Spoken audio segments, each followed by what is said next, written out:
गीता में अर्जुन को स्वयं भगवान कह रहे हैं कि उस परमेश्वर की शरण में जा, उसके लिए उन संतों के पास जा जो तत्वदर्शी हो। इसी प्रकार हजरत मोहम्मद को उनका अल्लाह कह रहा है कि कोई और पूर्ण परमात्मा है, उसको पाने के लिए उन तत्वदर्शी संत की तलाश कर। वो प्रभु कौन है, ये जानने के लिए कृपया अवश्य सुनिए जगत गुरु तत्वदर्शी संत रामपाल जी महाराज के अमृत वचन। जैसे बालक पढ़ रहा होता है तो वो सोचता है कि मैं शिक्षा ग्रहण करके और बढ़िया नौकरी प्राप्त करूंगा, सर्विस प्राप्त करूंगा, फिर मैं सुखी होऊंगा। जब उसको सर्विस प्राप्त हो जाती है, विवाह हो जाता है, फिर बच्चे हो जाते हैं, उनकी परवरिश में लगा रहता है, फिर वो सोचता है कोठी बना लूं, बस फिर आनंद हो जाएंगे। कोठी भी बना ली है, फिर संतान हो जाती है, फिर कहता है कार ले लूं, बस मौज हो जाएगी। ये सारा कुछ सोचा, उसमें भी कोई मौज नहीं पाई। फिर सोचता है कि बुढ़ापे में सुख होगा। अब तो बच्चों की परवरिश में मैं अपना टाइम नहीं निकाल पा रहा। अब बुढ़ापे में यानी वृद्धावस्था में तो जिए जाने का दिशा सुख होगा। कदे आंख बनवानी, किधर गोड्डे दुख हैं, कहीं बीपी हाई हो जा, कभी लो होगा, कदे खांसी कफ पकड़ ले गले ना आकर के, और 36 प्रकार की टेंशन बढ़ जाती है। तो पुण्यात्माओं, जिस वस्तु से सुख होना है वो परमात्मा की भक्ति है, साधना है। उस सत्य भक्ति से यहां भी सुख होगा, और जब संसार छोड़कर चलेंगे, हम एक वायुयान में बैठकर जाएंगे। आए हैं सो जाएंगे, राजा रंग फकीर, एक सिंहासन चढ़ कर जा, एक बंधे जात जंजीर। जो व्यक्ति भक्ति नहीं करता, यदि साधना भक्ति कर रहा है, शास्त्र विधि को त्याग कर मनमानी पूजा करता है, और जो भक्ति नहीं कर रहा, ये व्यक्ति फिर बहुत दुर्गति को प्राप्त होकर मरते हैं, और मृत्यु के उपरांत इनकी बहुत बुरा हाल होता है।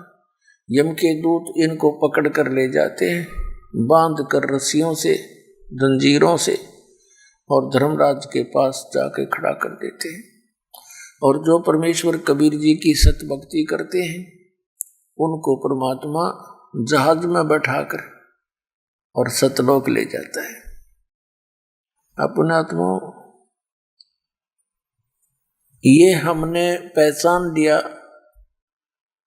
इतने प्रमाण देख करके कि परमात्मा कौन है, कैसा है। ये हमारे सदग्रंथों ने भी प्रमाण कर दिया, और साथ में उन महापुरुषों ने भी प्रमाणित कर दिया जिनको भगवान प्राप्त हुए। अब जैसे अभी तक परमात्मा के विषय में निराकार ही एक लोकवेद बना हुआ था कि परमात्मा निराकार है, तो ये केवल दंत कथा थी, यथार्थता नहीं थी। आज पुण्यात्मा परमात्मा की कितनी रजा आपके ऊपर है। इस कलयुग के अंदर ये वो समय है, ये कलयुग का वो स्वर्ण युग है, भक्ति युग है। इसमें मोक्ष प्राप्ति होगी, सतलोक मिलेगा।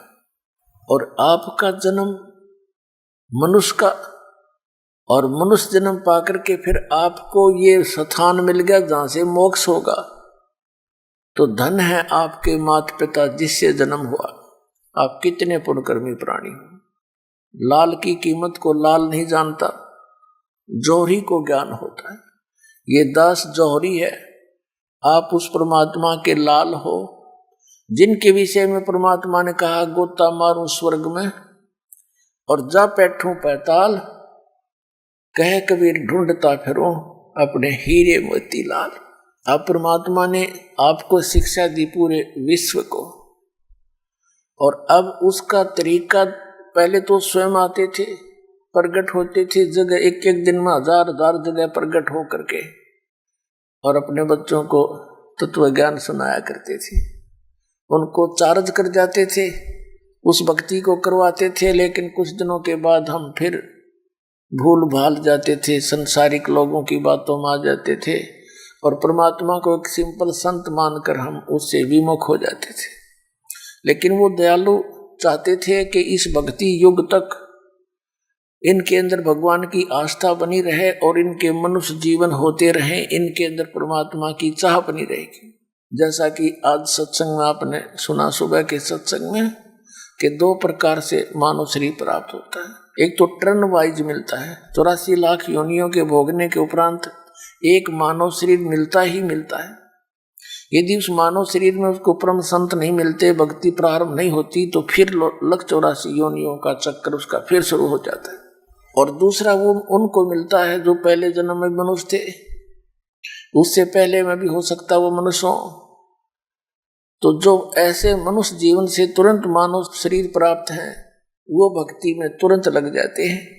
उनको चाहे कोई नकली गुरु मिलो, चाहे असली या कोई परंपरागत साधना हो, वो रह नहीं सकते भक्ति में। तो वो परमात्मा ने पहले हमारे साथ ऐसी लीला कर रखी है।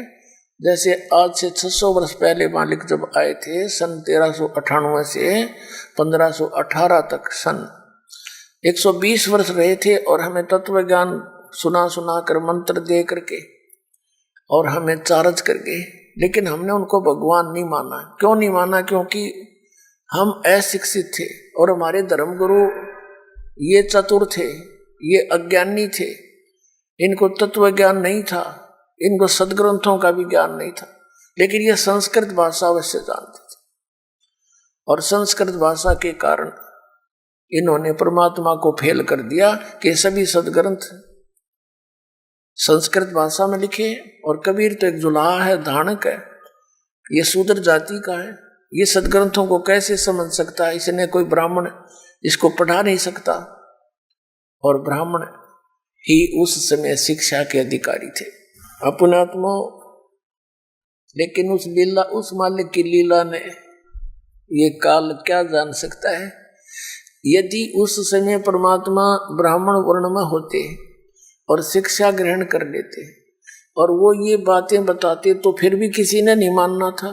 लेकिन आज ये ना विश्वास होता कि कबीर इज गॉड, तो ये कहने वाले मिल जाते कि ये ब्राह्मण था, इसने संस्कृत पढ़ ली और समझ में आ गई थी, इसने जान लिया होगा उसमें।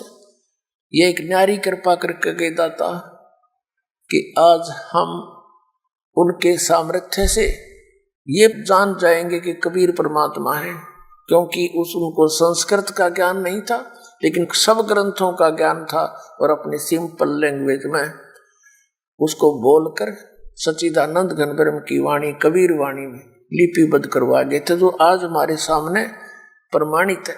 तो पुण्यात्माओं, सबसे पहले आज के सत्संग में आपको थोड़ा सा ये सिद्ध करते हैं कि परमात्मा साकार है या निराकार। उसके बाद फिर आपको बताएंगे कि मोक्ष होगा कैसे।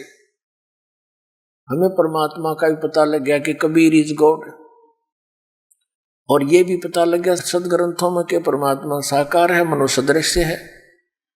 लेकिन वो मिले कैसे, उसकी प्राप्ति कैसे हो, उस लोक में कैसे जाया जा सके जहां जाने के बाद साधक फिर जन्म मृत्यु में कभी नहीं आता, वह परम शांति को प्राप्त होता है। आज का सत्संग ये 2 टॉपिक आपको दिखाएंगे, सुनाएंगे, प्रमाण देंगे। पुण्यात्मा, देखो परमात्मा की रजा आपके ऊपर कैसी है। थोड़ी सी गर्मी होती है, परमात्मा बच्चा अपनी प्यारी आत्माओं के अमृत बरसा देते हैं, ठंड सी कर देते हैं, कि ताकि ये बच्चे परमात्मा की मेरी महिमा को सुन लें। यदि आछी ठंड कर दी तो तुम सारे लटके लेने लग जाओगे, न पूरे बैठे बैठे सोओगे। तो जितनी आवश्यकता है उतना ही अपने बच्चों को डोज देंगे। और पुण्यात्माओं, जिसमें पूरा विश्व इस सत भक्ति को स्वीकार करके और अपने अपने घरों में ये 5 यज्ञ किया करेगा, फिर देखना सतयुग में ऐसा होता था, इतने पुण्यकर्मी प्राणी होते थे, यदि कोई 10 व्यक्ति बैठकर और चर्चा कर देते थे कि भगवान वर्षा नहीं हुई, आपके बच्चे दुखी हो गए, उसी समय परमात्मा वर्षा कर देते थे। यानी कोई अभाव सतयुग में नहीं होता था। पिता से पहले पुत्र नहीं मरता था, स्त्री विधवा नहीं होती थी। अपने आत्माओं जब हमारे कर्म सुधर जाएंगे और जो हम कर्म कर रहे हैं सत भक्ति ये पूरा विश्व करेगा, तो सब वही सतयुग जैसा ही एक बार फिर से वातावरण होगा। ये तो भगवान ने बोल ही रखा है, तो होगा ही होगा, इसमें को रोक के नहीं सकता। तो ये तरीका अब स्टार्ट हो गया, इसकी प्रारंभ हो गया है अब सतयुग आने का। इस ज्ञान से बात बनेगी। हाहाकार मची हुई है, भाई बहन का प्यार रहा ना माया माया दिखे हैं, सारा दिन दौड़ दौड़ में जीवन जाता है।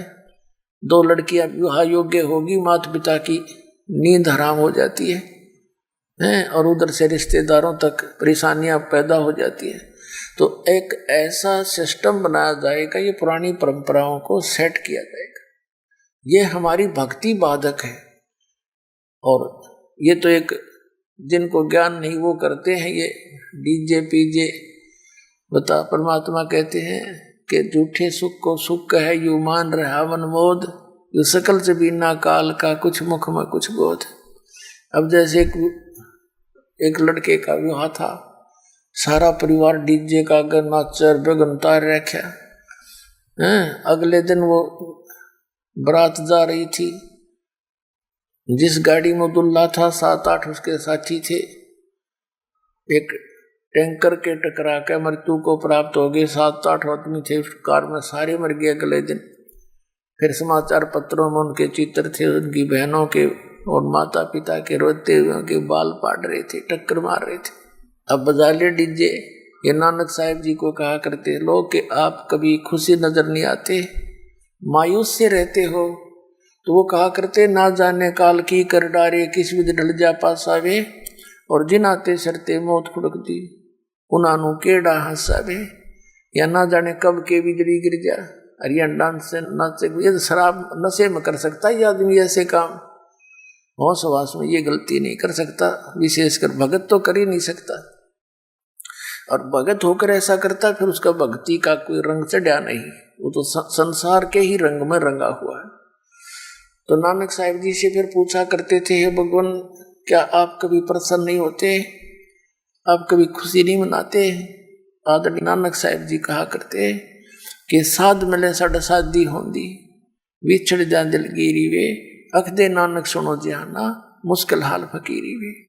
कि जब सत्संग होता है, सत्संग क्या करते थे नानक साहिब जी, कहते थे जब सत्संग होता है और मेरे बच्चे वापस आते हैं तो मुझे खुशी होती है, और जब ये यहाँ से जाते हैं सत्संग होने के बाद अपने अपने घरों को, तो मुझे चिंता लग जाती है कि कहीं काल के दूत मेरे इस बाग को खराब ना कर दें, किसी पौधे को कीड़ा ना लग जाए, यानी कोई काल का दूत भ्रमित ना कर दे। क्योंकि नानक साहिब जी के विरोधी बहुत थे, पूरा हिंदू समाज विरोधी था, सब ब्राह्मण विरोधी हो गए कि तो ब्रह्मा विष्णु महेश को कुछ नहीं समझता, इनसे ऊपर भगवान बताता है। तो कहते थे कि जब ये मेरे बच्चे वापस आ जाते हैं साधु संगत, तो मेरी खुशी का ठिकाना नहीं रहता कि ये बचे हुए हैं काल के दूतों से। तो कहते थे साध मिले साड़ी शादी होंगी, ये भक्त आते हैं सत्संग होता है, वो हमारी शादी है, विवाह है, वो खुशी है। साध मिले साढ़े शादी होंगी, विछड़ जा दिलगिरी वे, अख दे नानक सुनो जिहाना, या मुश्किल हाल फकीरी वे। फकीरी माने भक्ति, मुश्किल हाल फकीरी वे, कि ये भक्ति इतनी कठिन बना दी इन लोगों ने, क्योंकि हमारी मर्यादा जो है वो समाज से मेल नहीं खाती, और समाज से मेल ना खाने से अन्य समाज के लोग हमारे भक्तों के साथ एक विशेष वाद विवाद करते हैं, और कुछ कमजोर व्यक्ति के भक्त समाज लोक लाज में आके और मर्यादा तोड़ देते हैं। मर्यादा टूट जाने के बाद फिर परमात्मा साथ नहीं देता। तो पुण्यात्माओं, हमने इन सब व्यवस्थाओं को सेट करना है। बुद्धिमान समाज है, कोई किसी के ऊपर जो दास नियम बताता है, ये कोई थोपे नहीं जाते, इसको पूर्ण ज्ञान के साथ आपको बताया जाता है कि ये करने से हमें भक्ति में यह हानि होगी और ऐसा न करने से हमें ये लाभ होगा। तो फिर बुद्धिमान समाज इसको स्वीकार कर रहा है। छोटे छोटे बच्चे भी आते हैं, कहते हैं जी मेरे पापा ने मेरे से बीड़ी मंगा ली, बंडल मंगा लिया, बहुत रोते हैं, मेरा नाम टूट गया। पापा तो बीड़ी पीवे और पुत्र माँ के साथ आकर ऐसी अच्छी शिक्षा ग्रहण करता है, तो उस पापा को भी समझना पड़ेगा एक दिन, और वो छोड़नी पड़ेंगी सारी बुराई। एक कह रहा था व्यक्ति ने, बोला मेरे को तो इस मेरे पुत्र ने लाइन पर लाया, जब मैं बीड़ी पीऊं ये उठ कर चला जा, और मुझे इसमें प्रेम गढ़ा, और बीड़ी नो के पापा ये अच्छी चीज नहीं, इसको छोड़ दे। तो आखिर में मनवा छोड़नी पड़ी। एक भक्त कह रहा था जी मैंने अपने लड़के से बीड़ी मंगा ली बंडल दुकान से, लेकिन वो डर के मारे चला तो गया। दुकानदार से बोला अगले एक थैली लेगा साथ में या पॉलीथीन की, नो बोला इसमें डाल दे, मैं ना हाथ लाऊं इसके, और नो लटका के ले आया। नो बोला ले पापा पकड़ तेरी बंडल।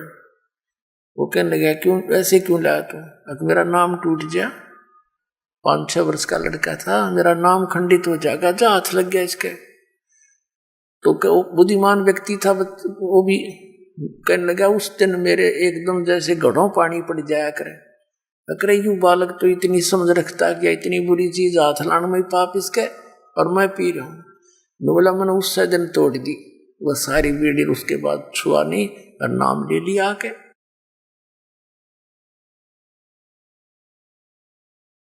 तो पुण्यात्मा ऐसे सुधार हो गए। पुण्यात्मा ये शराब कोई पीने की चीज है। एक बार दास दिल्ली के अंदर सत्संग करने गया था, पाठ करने के लिए, तो उनका एक चाचा था, वो उनके घर से थोड़ा बाहर साइड में रहता था। उसकी चाची आई, बड़ा रोने लग रही बुरी तरह। तो मैंने कारण पूछा, माँ भैया क्यों रो रही है बहन बेटी? उसने बताया जी मेरा चाचा पालम एयरपोर्ट पे अच्छी सर्विस करता है और सारी की शराब पी जाता है। इनके घर पे कई बार तो आटा भी नहीं होता, यहाँ से ले जाती है।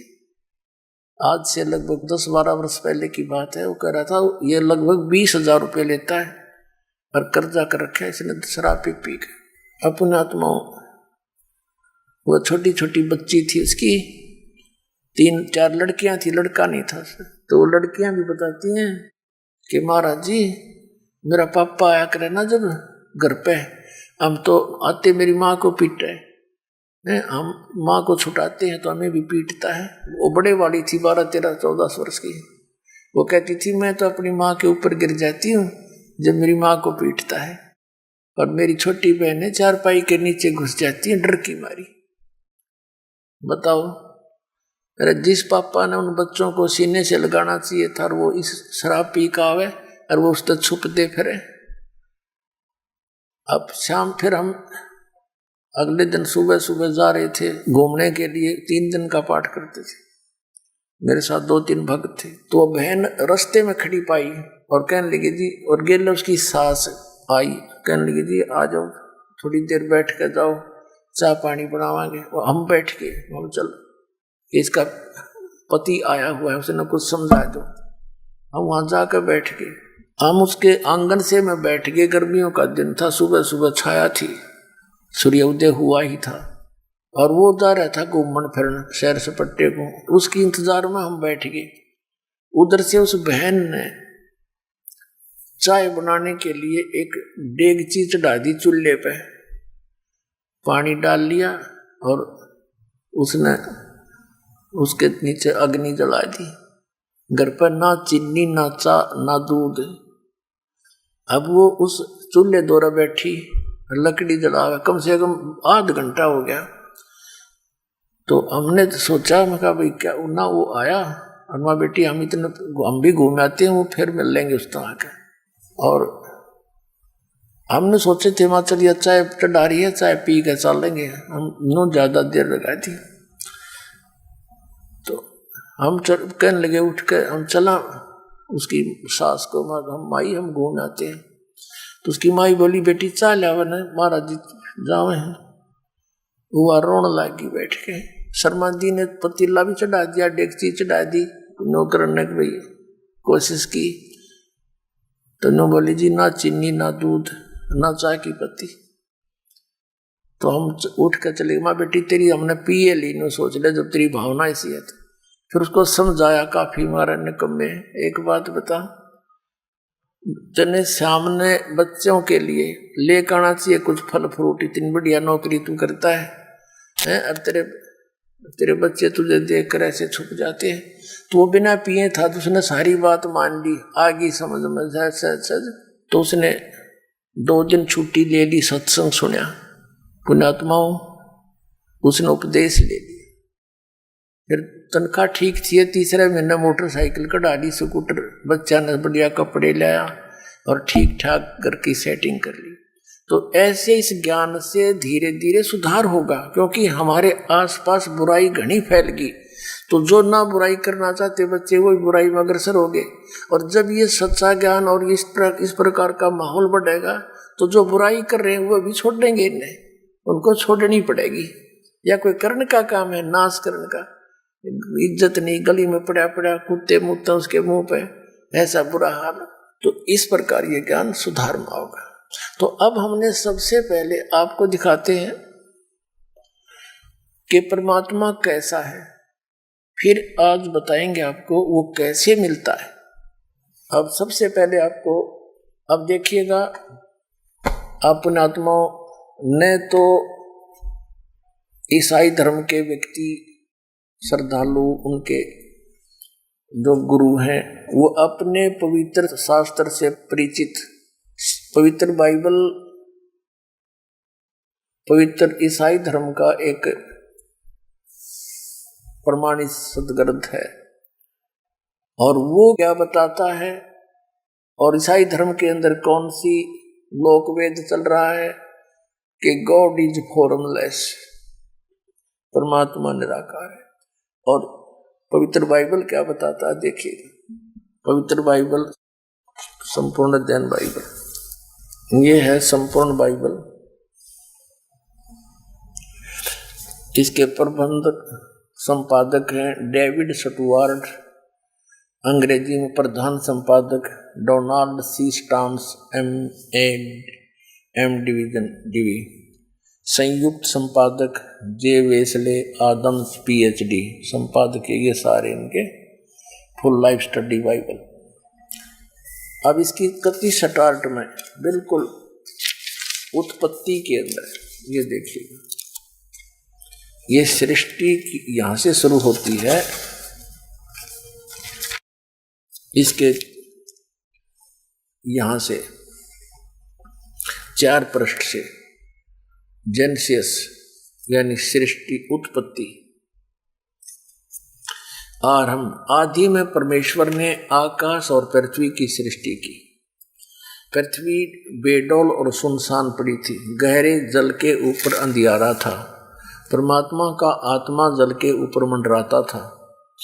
जब परमेश्वर ने कहा कि उजियाला हो तो उजियाला हो गया, और परमेश्वर ने उजाले को देखा अच्छा है, और परमेश्वर ने उजियाले को अंधेरे से अलग किया। और परमेश्वर ने उजियाले को दिन और अंधियारे को रात कहा, सांझ हुई भोर हुआ, इस प्रकार ये पहला दिन हुआ। तो ऐसे फिर ये दूसरा दिन हुआ और कुछ रचना की, फिर तीसरा दिन हुआ, ऐसे कुछ, अब चौथा दिन, यहाँ फिर सांझ हुई भोर हुआ, चौथा दिन हुआ।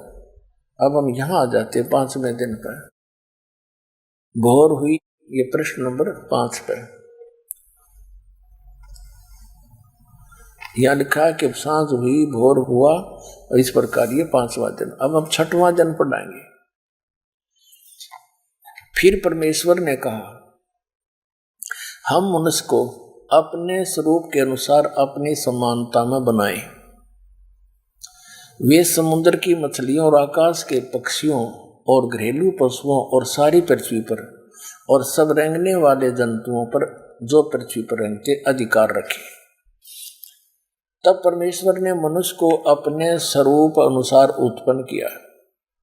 अपने ही स्वरूप के अनुसार परमेश्वर ने उसको उत्पन्न किया, नर और नारी करके उसने मनुष्य की सृष्टि की।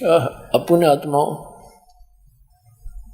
परमात्मा ने मनुष्य को अपने जैसा बनाया और नर नारी करके उनकी उत्पत्ति की। तो भगवान कैसा नर आकार हुआ सिद्ध? हरि ने पूछ ले परमात्मा कैसा है? God is formless. एक तंत्र कथा बना रखी। अब परमात्मा कहा करते, मोती मुक्ता दर्शत नाई, ये जग है सब अंदरे, दिखत के तो नैन चश्म, इनका फेरा मोतिया बंदरे। ये दिखत थे विद्वान और इनका फिर रहा था मोतिया बंद अज्ञान का। अब आगे देखना, एक और कंसेप्ट क्लियर करके है इस पवित्र बाइबल में कि परमात्मा का आदेश किसी भी व्यक्ति को मांस खाने का नहीं है। देख क्लियर होगा। अब यहाँ 5वां पृष्ठ पढ़ रहे हैं हम, प्रथम अध्याय का, और 26वां श्लोक हमने पढ़ लिया। 26 में फिर परमेश्वर ने कहा हम मनुष्य को अपने स्वरूप के अनुसार अपनी समानता में बनाए। तब परमेश्वर ने मनुष्य को अपने स्वरूप के अनुसार उत्पन्न किया। अपने स्वरूप के अनुसार परमेश्वर ने उसको उत्पन्न किया, नर और नारी करके उसकी सृष्टि की। अब आगे देख,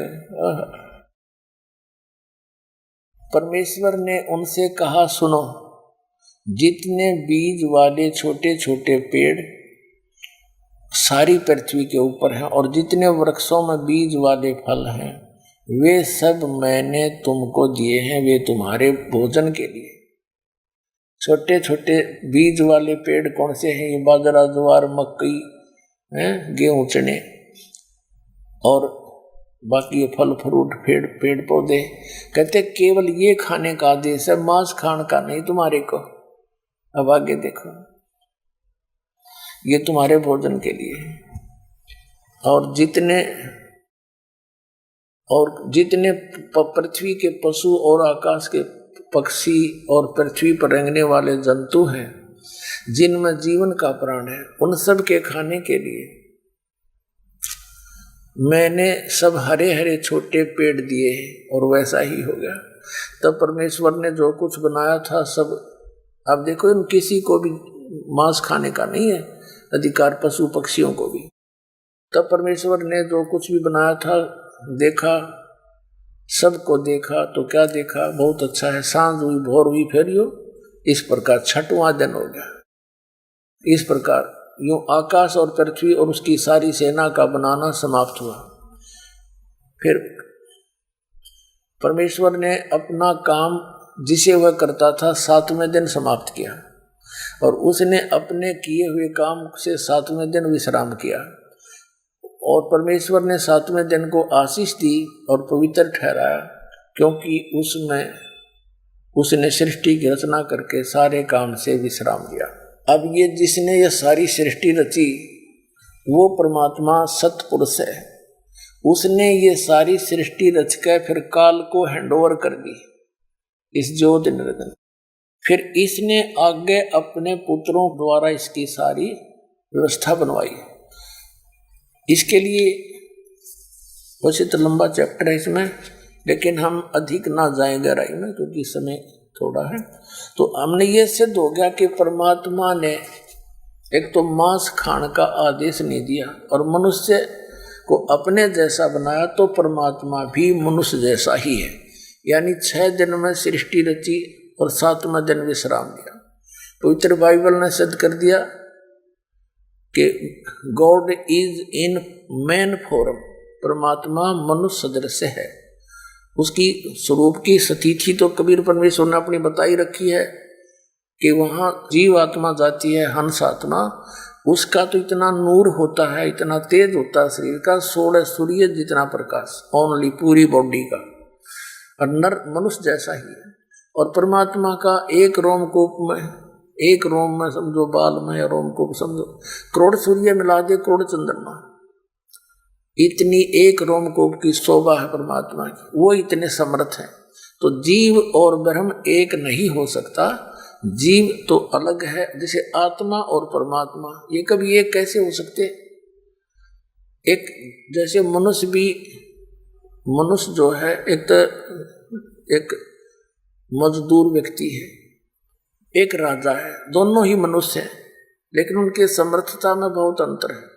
ऐसे ही आत्मा और परमात्मा में भिन्नता है। अब इसके साथ साथ आप किसी मुसलमान धर्म से के किसी श्रद्धालु से पूछिए परमात्मा कैसा है, कहते हैं परमात्मा तो बेचून है, बेचून माने निराकार। और पवित्र कुरान शरीफ हमें क्या संकेत दे रही है? देखिए, ये कुरान शरीफ है, इसके विषय में लिखा है कि यह इस फारसी की यहाँ पर अरबी भाषा का ये हिंदी अनुवाद, यह वह इल्हामी किताब है जिसमें कोई संदेह की गुंजाइश नहीं, यानी इसमें जो लिखा है वो हमने पूरा मान्य है, ये मुसलमान भाइयों की तरफ से है। इसमें जो लिखा है इसमें कोई अगर मगर करने की जरूरत नहीं, हमने ये फाइनल है, इसमें सच लिखा है। अब ये कहाँ से छपी है? मुतरजमा, ये इसका अर्थ है शास्त्रीय अरबी पदवी पर नागरी लिपि में, रूपांतरकार हैं नंद कुमार अवस्थी, और ये शेरवानी संस्करण। ये कहाँ से छपा है?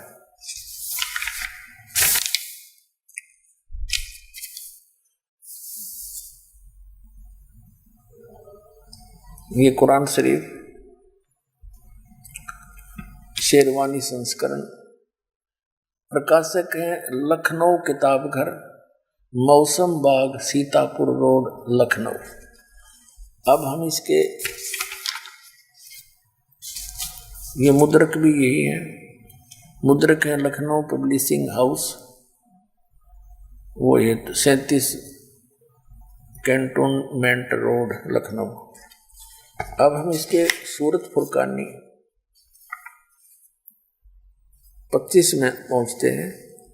ये पृष्ठ 604 पर, पृष्ठ 604 पर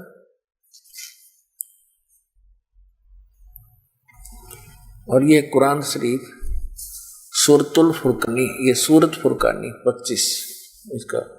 यहां हम नीचे देखेंगे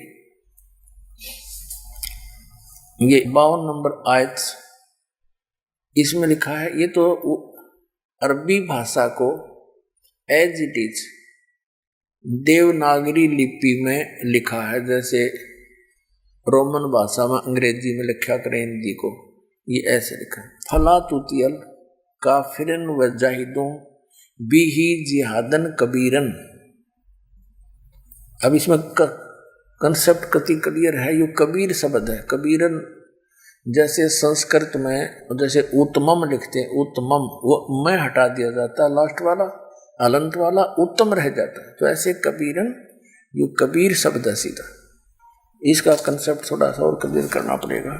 ये पवित्र कुरान मजीद है, इसका नाम बदल रखा है, बाकी अक्षर का भी अंतर नहीं है। देखिए ये कुरान मजीद है, मुतरजम अरबी, ऑफिस प्रकाशक है ऑफिस बुक डिपो, 422 मटिया महल जामा मस्जिद दिल्ली 6। हिंदी मुतरजम माँ और बिन मतन तजुर्मा यानी अनुवाद मौलाना फतेह मोहम्मद खान साहिब जालंधरी, तो सही मौलाना अब्दुल मजीद सरवर साहिब, प्रकाशक Farid book depot private limited, नई दिल्ली। इतने मुद्रक है मोहम्मद, प्रस्तुत करता है मोहम्मद नासिर खान। ये सारी डिटेल दी है इनकी प्रकाशक की। अब इसको दिखाते हैं थोड़ा सा, सिर्फ एक लाइन दिखाएंगे इसकी। ये है, इसमें पृष्ठ नंबर 576 है और वही कुरान मजीद है, कुरान शरीफ को चाहे मजीद। ये सूरत फुरकानी, सूरतुल फुरकानी 25, इसके उसी तरह नीचे ये तो एज पूरी उर्दू में, अरबी भाषा को उर्दू भाषा में लिखा है। और इससे फिर हिंदी में लिखा है, फला तुतियल काफिरन ने जाहिदुम बिही जिहादन कबीरा। अब कबीरा लिखो चाहे कबीरन लिखो, इसका अर्थ कबीर है, सीधी सी बात। ये कबीर है ये शब्द। अब हम फिर से उसी कुरान शरीफ, पवित्र कुरान शरीफ को प्रमाण में लेते हैं। ये हमने कुरान मजीद रख दी, उससे सिर्फ ये देखना था। अब हम फिर आगे उसी 604 पृष्ठ पे कुरान शरीफ के सूरत फुरकानी 25 के और पृष्ठ नंबर, ये इसमें उर्दू है वही, और इसको फिर पहले अरबी भाषा को हिंदी में लिखा है और फिर इसका अनुवाद हिंदी में किया है, वो अलग दिखाएंगे। ये है फला तुतियल काफिरन व जाहिदुम बिही जिहादन कबीरन। इन्होंने यहाँ क्या किया, इसका अनुवाद यहाँ लिखा है हिंदी में। ये 52वीं आयत है, 51वीं यहाँ समाप्त होगी। तो ए पैगंबर, तुम काफिरों का कहा न मानना और इस कुरान शरीफ की दलीलों से उनका सामना बड़े जोर से करो। इन्होंने कबीर का अर्थ बड़ा कर दिया। अब इसका क्या अर्थ है ये दास बताएगा। हजरत मोहम्मद जी को जिस अल्लाह ने, गॉड ने, खुदा ने ज्ञान दिया, वो अल्लाह मुसलमान धर्म का अल्लाह है, यानी हजरत मोहम्मद जी का वो खुदा है। और इनका मानना है कि हजरत मोहम्मद जी को ज्ञान खुदा ने दिया। उसका कारण चाहे आकाशवाणी रहा हो या कोई फरिश्ते को आदेश दिया, उसने जो का त्यों सुनाया, उस उनके अल्लाह का फरमान, आदेश, और या कोई वह आई, वह बोले हैं जैसे हजरत मोहम्मद जी कपड़ा उड़ कर लेट जाते थे, उनके अंदर कोई चीज बोल रही थी, कोई फरिश्ता प्रवेश करके, और सारा कांपने लग जाते थे, फिर आवाज आती थी, लिखने वाले लिख देते थे। इस प्रकार कुरान शरीफ की इन आयतों का, यानी कुरान शरीफ का ये रिटर्न कार्य हुआ। अब इसमें क्या बताया है, हजरत मोहम्मद का जो खुदा है वो कह रहा है हजरत मोहम्मद को, जो कुरान शरीफ का ज्ञान दाता है, वो कह रहा है कि मैं तुझे जिस कबीर नामक अल्लाह के विषय में जानकारी दे रहा हूँ, ये वो परमात्मा है जिसने सारी सृष्टि की रचना की है और जिसने 6 दिन में सब सृष्टि रची और 7वें दिन तख्त पर जा बैठा। ये कबीर नामक अल्लाह है और ये पाप नाशक है।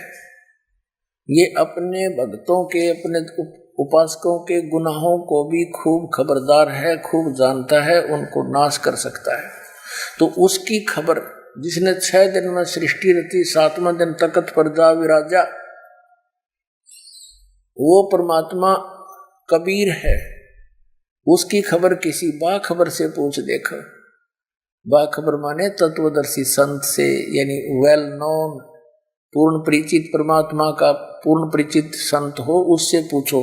कुरान शरीफ का ज्ञान दाता उस परमात्मा के विषय में ज्ञान नहीं जानता, वो कहता है उस परमात्मा के बारे में किसी तत्वदर्शी संत से पूछ ले, और वो ही है जिसने सारी सृष्टि रची, सब मनुष्य जीवों की उत्पत्ति की और 6 दिन में सृष्टि रचकर 7वें दिन तख्त पर जा विराजा, वो कबीर अल्लाह है। इसी प्रकार श्रीमद् भगवद गीता अध्याय नंबर 4 के श्लोक नंबर 34 में गीता ज्ञान दाता भी कंप्लीट ज्ञान नहीं रखता उस परम पिता के बारे में। उसने भी यही कहा है कि उस तत्व ज्ञान को, जो परमात्मा के विषय में जानकारी कंप्लीट है जिसमें, उस ज्ञान को तू तत्वदर्शी संतों के पास जाकर समझ। जो कुरान शरीफ का ज्ञान दाता है वही श्रीमद् भगवत गीता का ज्ञान दाता है, ये समझ लेना। अब आपको फिर दिखाते हैं, देखिएगा। अब हम यहाँ पढ़ रहे थे प्रश्न नंबर 604 पे, अब 605 पे पढ़ा, 605 पे ये अनुवाद पढ़ा इस अरबी भाषा की आयत का, आयत नंबर 52 का, 51 यहाँ खत्म होगी, ये 52 है। इस 52 का यहाँ अनुवाद किया है इन्होंने हिंदी में।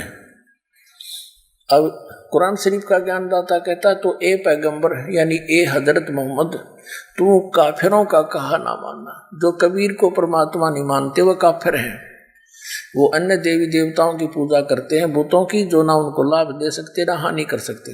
तो काफिरों का कहा न मानना, और इस कुरान यानी इस से यानी कुरान की दलीलों से जो मैं तुझे ज्ञान दे रहा हूं से उनका बड़े जोर सामना जोर से करना। अब जिहाद माने झगड़ा नहीं है। अब इसका अर्थ क्या पुण्यात्मा कि कुरान शरीफ का ज्ञानदाता कह रहा है कि जो कबीर नामक अल्लाह है वो पूर्ण परमात्मा है, समर्थ है, और ये जो काफिर हैं अन्य उपासना करते हैं ये उसको भगवान नहीं मानते। तू इनकी बात में मत आना और इनके साथ डटकर मुकाबला करना, झगड़ा नहीं करना, यानी इनकी बात नहीं मानना। सीधी सी बात है, वो कबीर परमात्मा के लिए तू संघर्ष करना। अब आगे देखो, अब आयत नंबर 52 का हमने सुन लिया, 53 का अनुवाद देखेंगे 607 पृष्ठ पे, इन्हीं का किया हुआ है। ये 53वीं आयत यहाँ शुरू होती है, और वो कबीर नामक अल्लाह जिसके विषय में चल रही है बात 52 में, तो वो उसके विषय में कहा कि और वही है जिसने, वो कबीर नामक अल्लाह वही है जिसने 2 दरियाओं को मिला चलाया, एक का पानी मीठा प्यास बुझाने वाला और एक का खारी और कड़वा, और दोनों में एक आड़ और मजबूत रोक बना दी। अब 54 नंबर आयत में क्या कहा, और वही है जिसने पानी की बूंद से आदमी को पैदा किया, फिर उसको साहिबे नसब यानी किसी का बेटा या बेटी, और ससुराल वाला यानी किसी का दामाद बहू बनाया। और तुम्हारा परवरदिगार हर चीज करने पर शक्तिमान है। और काफिर अल्लाह के सिवाय ऐसों को पूजते हैं, अन्य देवताओं को, जो न उनको नफा पहुंचा सकते हैं और न उनको नुकसान पहुंचा सकते हैं। और काफिर तो अपने परवरदिगार से पीठ दिए हुए हैं, मुंह मोड़े हुए हैं। ये पुण्यात्माओं, ये कुरान शरीफ का ज्ञान हजरत मोहम्मद का खुदा उसको बता रहा है। ये मुसलमानों का खुदा है जो पवित्र कुरान शरीफ का ज्ञान दाता है। ये ध्यान रखना, जिसे निष्कर्ष निकलेगा। देखना, अब 55 पढ़ लिए। काफिर तो अपने परवरदिगार से मुंह मोड़े हुए हैं, तन्य उपासना करते। अब 56 में, ए पैगंबर, हमने तुमको खुशखबरी सुनाने और सिर्फ अजाब से डराने के लिए भेजा है। और 57 में, इन लोगों से कहो कि मैं तुमसे इस अल्लाह के हुक्म पर कुछ मजदूरी नहीं मांगता। हाँ, जो चाहे अपने परवरदिगार तक पहुंचने की राह इख्तियार कर ले। अब 58 नंबर में, और ए पैगंबर, उस जिंदा, इसका अर्थ कर दिया जिंदा का न चैतन्य, ये जिंदा महात्मा के रूप में परमात्मा कबीर जी मिले थे। वो उस जिंदा पर भरोसा रखो जो कभी मरने वाला नहीं है, अर्थात वो अविनाशी है, और तारीफ के साथ उसकी पाकी बयान करते रहो, और अपने बंदों के गुनाहों से अर्थात पापों से वह काफी, इन्होंने ये कबीर का अर्थ यहाँ काफी कर दिया। यह लिखना था, वह कबीर खबरदार है, वो खूब जानता है। ये 58 नंबर आयत है। यहाँ आइए इधर, 58 नंबर में यो खबीरा शब्द लिखा है। इवादही, यू कबीर कहो से खबीर कहो, थोड़ा बोलने में फर्क हो, जैसे अपने लोकल भाषा में फर्क हो जाता है। जैसे पलवल साइड में लोकल व्यक्ति वहां के पलवल को परवर बोलते हैं, परवर, वो पलवल नहीं कहते, परवर। और दरिया को वो दरिया बोलते हैं, दरिया। रे को ले को रे बोलते हैं, तो है मतलब वही। तो ऐसे इस भाषा में थोड़ा बहुत अंतर होने से खबीरा लिख दिया। यू है कबीरा, कबीरा को से खबीरा एक ही बात। देखना, ये इवादे ही कबीरा है। ये क्या लिखा है कि वाकफा बिही बिजुनुबी, इवादे ही खबीरा। इवादे ही माने पूजा के योग्य, पूजा करण जोगा, भक्ति करण जोगा, तो वो कबीर है। यानी इवादही, जैसे कहते हैं ना इबादत, इबादत माने पूजा, इवादही माने पूजनीय, वो खबीरा यानी कबीर परमात्मा है। और इसका अर्थ यहाँ किया है, देखना, इस 58 का यहाँ अर्थ किया है इन्होंने। ये 58वां है यहाँ से। ए पैगंबर उस जिंदा पे भरोसा रखो जो कभी मरने वाला नहीं है, और तारीफ के साथ उसकी पाकी बयान करते रहो, उसकी पवित्रता, उसी की महिमा का गुणगान कर, और अपने बंदों के गुनाहों से वह कबीर, इसने कबीर का इन्होंने काफी कर दिया। खबीर का काफी माने बहुत घना बड़ा, वो खबरदार है, वो कबीर खूब खबरदार है, खूब जानता है। पुण्यात्माओं, जैसे कबीर परमेश्वर अपनी प्यारी आत्माओं को मिलते, उनका नियम है, उनके गुण हैं। तो हमने हिंदू, मुसलमान, सिख, ईसाई, जैनी आदि कितने भी धर्म बना लिए हों, लेकिन हम सब बच्चे तो उसी परमात्मा के हैं। अब जो भी यूं दिखाई देता पिछला पुनकर्मी प्राणी है, और इसने काल दुरुपयोग करेगा। जैसे ये राधा स्वामी वाली पुण्यात्मा, अच्छी आत्मा के व्यक्ति थे, काल के कब्जे में आ गए, करोड़ों जीव बर्बाद करवा दिए, उनको परम धनी सिद्ध करके उनकी पूंजी कमाई का नाश करवा दिया, भक्तिहीन बना दिए, आगे साधना ठीक थी नहीं। तो क्या बताता है कि परमात्मा कहते हम मोहम्मद के पास गए थे, हजरत मोहम्मद के पास। हम मोहम्मद को वहां ले गए ऊपर, इच्छा रूपी वहां नहीं रहो, उल्ट मोहम्मद मैल पठाया, गुज बीरज एक कलमा लाया, रोजा पंग नमाज दे रे, बिस्मल की नहीं बात कही रे। फिर क्या बताते हैं कि मारी शब्द गऊ कै तीरम, ऐसे होते मोहम्मद पीरम। कहते हैं जब हम मोहम्मद याद किया रे, शब्द स्वरूपी हम बेग गया रे, मुई गऊ हमने तत्काल जवाई, तब मोहम्मद कह निश्चय आई, तुम कबीर अल्लाह दरवेशा, तब मोहम्मद का गया अंदेशा। परमात्मा कहते हैं कि नबी मोहम्मद नमस्कार है, राम रसूल का आया, 1,80,000 को सौगंध जिन नहीं कर चलाया। अरस कुरस पर अल्लाह तकत है, अरस कुरस पर आसमान के आखिरी छोर पर परमात्मा का तकत है, और खालिक बिन नहीं खाली, उसकी नजर से, उसकी दृष्टि से कोई जीव बचा नहीं है, भले ही वो कितनी दूर बैठा है। अरस कुरस पर अल्लाह तकत है, खालिक बिन नहीं खाली, और वह पैगंबर पाक पुरुष थे साहिब के अब्दाली, हजरत मोहम्मद, और उसके 1,80,000 मुसलमान बने थे, कति सही खरे मुसलमान। वो शराब मांस तम्बाकू कभी छूते नहीं थे, ब्याज तक लेना भी अलाउड नहीं था। हजरत मोहम्मद के नियमों को पढ़कर देखो तो क्या वो मांस खाते थे? ये तो बाद माँ के बिजली गिरा है, ये जीव के चठोरा ने काम बिगाड़ा। अब जैसे पवित्र हिंदू धर्म है, मुसलमान धर्म का इसलिए विरोध करता था कि वो मांस खाते थे। अब हिंदू धर्म में बिजली गिर गई, और सिख धर्म में कोई मांस का कोई नामो निशान ग्रंथ साहिब में लिखा हो कि तभी मांस खा लो। शराब और मांस तो इनके लिए गाजर मूड़ी होगी। तो ऐसे समय आने पर उन पवित्र धर्मों में इन काल की प्रेरणा से ऐसे कुरीतियां शुरू हो जाती हैं। तो उस समय ये ऐसा नहीं था। तो यहाँ क्या बता रहा है कि उस हजरत मोहम्मद का खुदा यानी कुरान शरीफ का ज्ञान दाता। अब क्या कह रहा है, हम फिर से उस चैप्टर पर आते, देखिए ये आयत नंबर 58 हम फिर से पढ़ेंगे। हे पैगंबर उस जिंदा पर भरोसा रखो। यो चैतन्य तक आप लिख दिया, अपने अनुवाद कर दिया। उस जिंदा पर भरोसा रखो जो जिंदा महात्मा के रूप में तुझे मिला था, जो कभी मरने वाला नहीं है, यानी अविनाशी है वो। और उसकी तारीफ के साथ पाकी बयान करो, उसकी पवित्रता की महिमा आप गुणगान करो।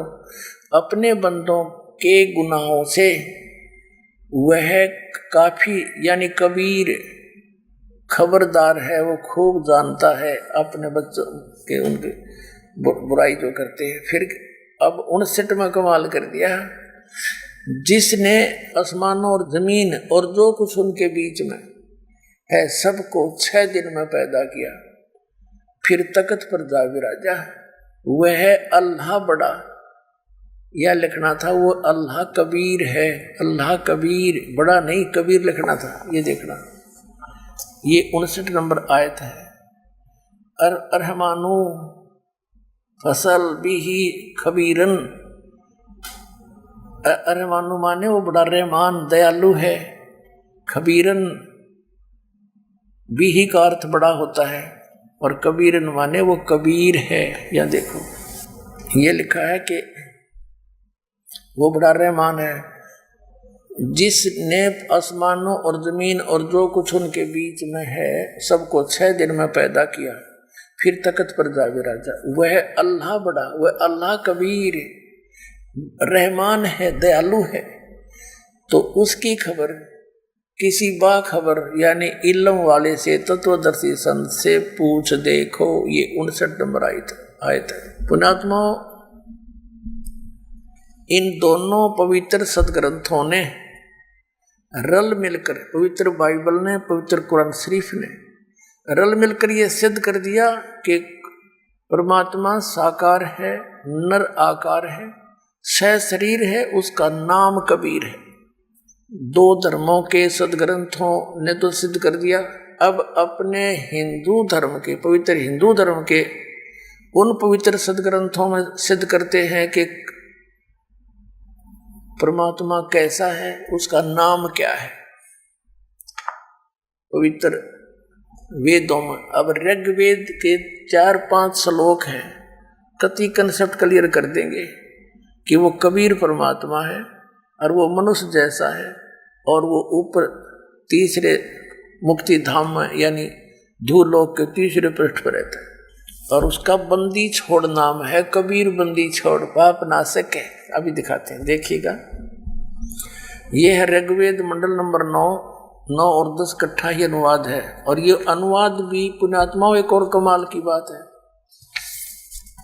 इस पवित्र ऋग्वेद के अनुवाद करता भी वही व्यक्ति है जो भगवान को निराकार मानते हैं, और अपने हाथ से परमात्मा ने इनकी कर कमल से लिखवा दिया, दाता ने आपके लिए रहम कराया और स्पष्ट करवा दिया।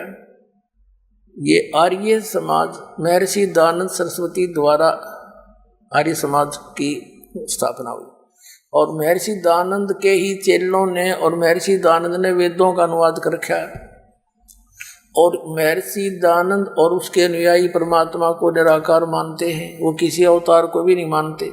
आइए अब हम उन श्रद्धालुओं के अनुभव जानते हैं जो जगत गुरु तत्वदर्शी संत रामपाल जी महाराज जी से दीक्षा प्राप्त कर चुके हैं तथा उनके द्वारा बताए गए भक्ति मार्ग पर चल रहे हैं। जी नमस्कार। नमस्कार। क्या नाम है आपका? शाहीना गर्ग। साइना जी, कहाँ से आए हो आप? डिस्ट्रिक्ट शिमला, हिमाचल प्रदेश। क्या करते हैं आप? मैं ग्रेजुएट हूँ, अब पढ़ाई कर रही हूँ, आगे एमए कर रही हूँ। संत रामपाल जी महाराज से नाम दीक्षा लेने से पहले आप क्या भक्ति साधना करते थे? जैसे रोजे रखना, नमाज पढ़ना, उस तरह से करती थी। तो मतलब मुझे परमात्मा की खोज थी कि परमात्मा कौन है, तो मैं उसी तरह से साधना करती, लेकिन मुझे कोई लाभ नहीं होता था उससे, मतलब उल्टा और दिक्कतें परेशानियाँ रहती थी। किस प्रकार की समस्या थी आपको? मतलब भूत प्रेत की समस्या होने लग गई थी। किसी ने मतलब कर दिया था, जब दिखाने गए किसी को तांत्रिक के पास, तो उन्होंने कहा कि पीर वगैरह छोड़े हुए हैं, जैसे मुसलमान धर्म में होते हैं, मुसलमानी पीर छोड़ा हुआ है। तो सब देखने गए तो सब यही बोलते थे कि ठीक हो जाएंगे, मतलब जंतर वगैरह धुनी वगैरह दे देते थे, तो ठीक नहीं हो पाती थी मैं, मतलब थोड़े टाइम ठीक होंगी फिर वही हाल हो जाती थी। फिर मैंने एक हिंदू धर्म में शादी की, तो हिंदू धर्म में शादी करने के बाद जो उस वहाँ पे जो परंपरा है, जिस तरह की देवी देवताओं की पूजा करते हैं, वो भी करती थी। मैं क्या शायद यहीं पे परमात्मा मिल जाए, तो वहाँ पे भी कोई लाभ नहीं होता। 3-4 महीने थोड़ा ठीक रही, उसके बाद फिर वही दिक्कत होने लग गई। उसी मुसलमानी पीर जो लगाया हुआ था वो दिक्कत होने लग गई।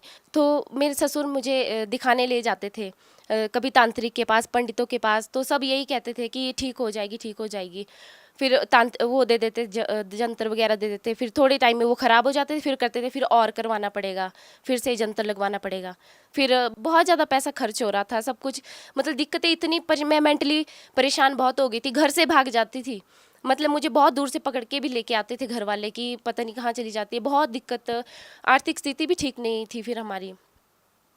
फिर उसके बाद हमारे रिलेशन में ही है शिमला में, उन्होंने संत रामपाल जी महाराज जी से नाम दीक्षा ली हुई है पहले से, तो हम उनके पास गए कि इस तरीके से प्रॉब्लम होती है, तो अब क्या करें। फिर उन्होंने कहा कि आप संत रामपाल जी महाराज जी की शरण में जाइए, आपको कुछ नहीं होगा, आप ठीक हो जाओगे। फिर हमें कुछ अजीब सा लगा कि नहीं, ये ऐसा नहीं हो सकता। जैसे हम अब अपने तरीके से करते थे साधनाएं, तो हमें कुछ ठीक नहीं लगता था। फिर हम घर चले गए, उन्होंने हमें किताब दी, ज्ञान गंगा पुस्तक दी, तो हम उसे लेके घर चले गए। 3-4 महीने वो किताब वैसे ही रही, हमने पढ़ी भी नहीं। फिर मतलब वो भूत प्रेत इतना परेशान करने लग जाता था। तांत्रिक घर पे आए, उन्होंने कहा कि यहाँ पे कुछ है, कि जो इस लड़की को परेशान कर रहा है पीछे से ही है, मतलब मायके से ही पीछे से ही है, किसी ने किया हुआ। तो हमने वो पुस्तक भी नहीं पढ़ी थी। मतलब जब बहुत ही ज़्यादा दिक्कत होने लगी, फिर मैंने अपने हस्बैंड को कहा कि कुछ तो इस किताब में होगा, कि हम देख तो ले एक बार। फिर हमने उसको पढ़ा। फिर पढ़ने के बाद फिर हम इतना नहीं, मतलब कि नहीं, ऐसा हो ही नहीं सकता, ऐसा कैसे हो सकता है। फिर हम अपने उन्हीं के रिलेशन में जो है उनके पास गए, जिन्होंने संत रामपाल जी महाराज जी से नाम दीक्षा ली है, उनके पास गए। फिर उन्होंने कहा, बेटा आप ये सब कुछ छोड़ो, देवी देवता कुछ इससे आगे कर्म को नहीं काट सकते, वो उतना ही दे सकते हैं जितना हमारे कर्मों में लिखा है। फिर उन्होंने कहा कि, फिर उन्होंने बोला कि कर्म में जो लिखा है वही होगा। फिर हमने कहा कि ठीक है। जब बहुत ही दिक्कत होने लगी, फिर हमने बोला कि एक बार जाके देखते हैं आश्रम में, बरवाला आश्रम में। हमने जून 2014 में नाम दीक्षा ली गुरुजी से, संत रामपाल जी महाराज जी से। बहन जी, आपने बताया कि जब आपने संत रामपाल जी महाराज द्वारा लिखित पुस्तकें पढ़ी तो आपको बहुत अजीब लगा। ऐसा क्या लिखा था उस पुस्तक के अंदर? उसमें देवी देवताओं को, जैसे कि उनके अपने मूल मंत्र हैं, उनको ऐसे पूजा नहीं करना, जैसे धूप देते हैं हम या कहीं व्रत करते हैं, वो चीज़ उसमें सब कुछ मना थी। कि ऐसा कैसे हो सकता है, कि पंडित क्या हमें गलत बताते थे? तो फिर मैं क्या, एक बार देखते हैं जाके, जब हम पंडितों का मान सकते हैं तो संत रामपाल जी की महाराज जी के शरण में जाके एक बार देखते हैं। आपको संत रामपाल जी महाराज जी से नाम दीक्षा लेने के बाद क्या कुछ लाभ भी मिला? बहुत लाभ मिले। मुझे तो बहुत ही लाभ मिले। मैं जब संत रामपाल जी महाराज जी की शरण में गई, वहाँ पे लाइन लगी होती है आशीर्वाद के लिए, आशीर्वाद देते हैं। तो उन्होंने जैसे आशीर्वाद दिया, सिर पे हाथ रखा, उन्होंने कहा ठीक, सब ठीक हो जाएगा। सिर्फ इतना ही कहा, सब ठीक हो जाएगा। जैसे ही संत रामपाल जी महाराज जी ने सिर पे हाथ रखा तो ऐसा लगा कि हमारे मन से पता नहीं कितना बड़ा बोझ उतर गया, पता नहीं कितना ही बोझ था हमारे सिर पे जो उतर गया। फिर मतलब सब कुछ ठीक हो गया हमारा। हम घर आए, हमने जोत जलाई, सब कुछ किया। फिर उसके बाद हमारा सब कुछ ठीक हो गया। मतलब कोई ऐसी दिक्कत वाली बात नहीं रही। मतलब जो मेरे को भूत प्रेत की बाधा थी वो भी चली गई। 3 सालों से हम दिखा रहे थे, कहीं भी ठीक नहीं हो रही थी वो भूत प्रेत की जो बाधा थी। पंडितों ने तो यहाँ तक ऐसा बोल दिया था कि इन दोनों की तो बनेगी नहीं, हस्बैंड वाइफ की बनेगी नहीं, इसको घर वापस भेज दो, ये जहाँ से ये आई है इसको वापस भेज दो। लेकिन हमने हार ही नहीं मानी। मेरे तलाक तक के पेपर रेडी हो गए थे। मेरे फादर ने तलाक के पेपर रेडी कर दिए थे कि 2 दिन बाद पेपर आ जाएंगे और आप तैयार रहना भी। पर हमने हार ही नहीं मानी। हम फिर संत रामपाल जी की शरण में चले गए। हमने कहा कि अब जब इतने के पास गए तो उनके पास जाके भी देखते हैं। तो हम आपसे जानना चाहते हैं कि संत रामपाल जी महाराज से नाम दीक्षा लेने के बाद आपका जो तलाक होना था, क्या वो हुआ? नहीं जी, आज हमारी शादी को 6 साल हो गए हैं। तो वो मतलब संत रामपाल जी महाराज जी की शरण में आने से वो बला ही टल गई सारी। और क्या क्या लाभ हुए? और हमारी आर्थिक स्थिति ठीक हो गई। मेरे हस्बैंड की जॉब नहीं होती थी, उनकी जॉब पहले पानीपत में लगी, कॉन्ट्रैक्ट पे लगे थे, 2-2.5 साल तक रहे। आज वो परमानेंट जॉब पे करनाल में लगे हैं। बहन जी, जैसा कि हम देखते हैं कि जो भी संत रामपाल जी महाराज जी से नाम दीक्षा लेता है उनकी सारी समस्याएं दूर हो जाती है, उनकी बीमारियां ठीक हो जाती है। क्या संत रामपाल जी महाराज जी कोई क्रियाक्रम करने के लिए बोलते हैं, या कोई जड़ी बूटी देते हैं, या कोई दवाई देते हैं? क्या कारण है? ना ही वो कोई जड़ी बूटी देते हैं, ना ही वो कोई झाड़ा लगाते हैं, वो कुछ नहीं करते। वो सिर्फ जो हमारे शास्त्रों में जो साधना लिखी गई है उसे वो सही तरीके से हमें बताते हैं कि हमारे शास्त्रों में ये लिखा है, आप सही साधना करिए। देवी देवताओं को पूजना नहीं है, वो आदर के योग्य है, उन्हें आदर देना है, उन्हें सम्मान करना है। उनके मूल मंत्र हैं जो हमारे गीता जी में लिखे हैं। लेकिन हमारे पंडित जो है वो शास्त्रों के विरुद्ध ही साधना करवा रहे हैं। उन्होंने अर्थों के अनर्थ कर रखे हैं। वो बिल्कुल भी मतलब ऐसे कि अनजान आदमी होता है, जैसे अनजान बच्चा होता है, उस तरह से वो काम कर रहे हैं। आप भगत समाज को क्या संदेश देना चाहते हैं? भगत समाज को यही संदेश देना चाहूँगी कि आप संत रामपाल जी महाराज जी की शरण में आइए। पूर्ण मोक्ष उन्हीं से मिलेगा, वही शास्त्रों के अनुसार सही साधना बता रहे हैं। जी धन्यवाद। धन्यवाद जी।